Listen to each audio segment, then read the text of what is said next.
Super quick market update here. Wednesday, August 14th, 3:20 p.m. Eastern Standard.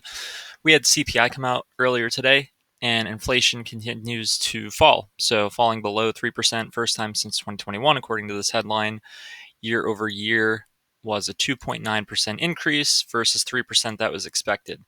Now, I want to say one of the interesting parts here that I noticed is if you look at the FedWatch tool, so the Federal Reserve, what is the market pricing in as far as rate cuts?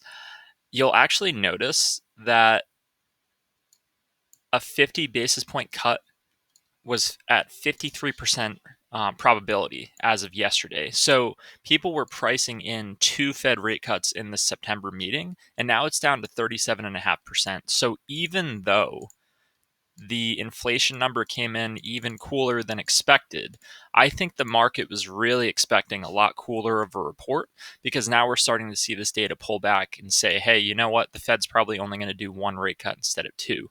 And to be honest, I think two would be a little bit absurd. That would be the Fed saying, hey, we're late and we fucked up. The Fed likely is not going to do two rate cuts, but the fact that this was priced in as of yesterday as like a higher percent probability that we have two rate cuts versus one in September, I thought was a little outlandish. And this is all reflecting in the charts because we look at the markets right now. We've got the S&P ticking up a little bit, the Nasdaq is lagging, and then the Russell's down a bunch. The Dow actually trading up, which is pretty interesting. But overall, markets are kind of like neutral or a little bit tone deaf here. And you would think that they'd be rallying off the inflation data, and they're not. So, a couple things just in terms of trades that we're looking at, things that are set up. I'm eyeing gold right now. I'm not really sure what side to get on. Gary Wagner, who's a guy who runs the gold forecast that I follow, he's saying to get long here, but he thinks that it could sell back off to about 24.50. I think that'd probably be a better entry. Probably look to go long if it goes down there. If we get to all-time highs again, I think we look to go short. So that's kind of how I'm thinking of gold, platinum, or palladium. I am looking for this to fall back down to like 850 and lower, platinum below 900 before we eye a potential entry. I was considering a short here if palladium ticked back up. We're not going to get that on today.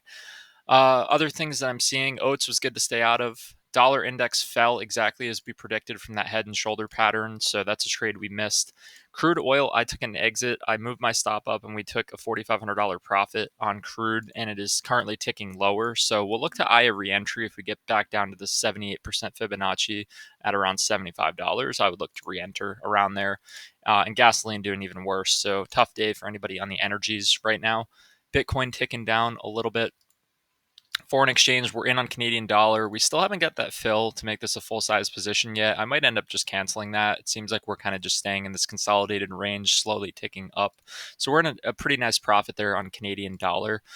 Other things to point out, the yen has been kind of ticking lower, a position we're staying out of. New Zealand had a rate cut today, so that tanked their currency by 1.3%. And we also were stopped out on the Russell, and so I had a stop in place. It top ticked here on the CPI data and then immediately sold back off. So we're likely going to re-enter either that or the Nasdaq because I'm considering this a news failure. CPI data being cooler should rally the markets. That should be a good thing for the markets, and we're actually seeing them sell off. So that is technically a news failure. I'm going to either re-enter the Russell for a short, or I'm going to enter in on the Nasdaq for a short. So it's really just whichever one gets to this price target. It's likely going to be the Russell. The Russell is the one, when we look at the indexed commitment of traders, that is more leverage to the long side, where we would like to fade that and go short. So I'm thinking we're probably going to get in the short on the Russell again. I've got a limit order set to get back in that trade.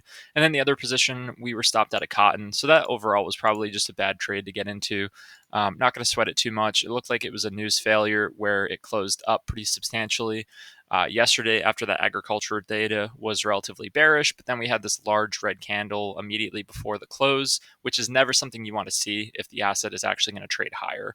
And then it just continued to tick down and retest this range that we've been looking at. So we're looking at a close above that range here that dates back to about early 2024.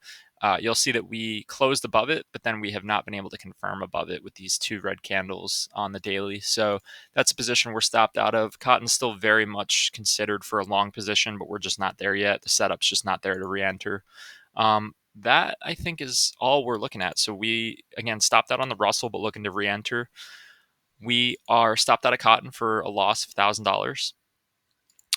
We are still in Canadian dollar, and we took a profit of 4,500 on crude, eyeing a re-entry if we can retest around $75. So that's it for today. Not too much to highlight, and we will talk again tomorrow. Thanks.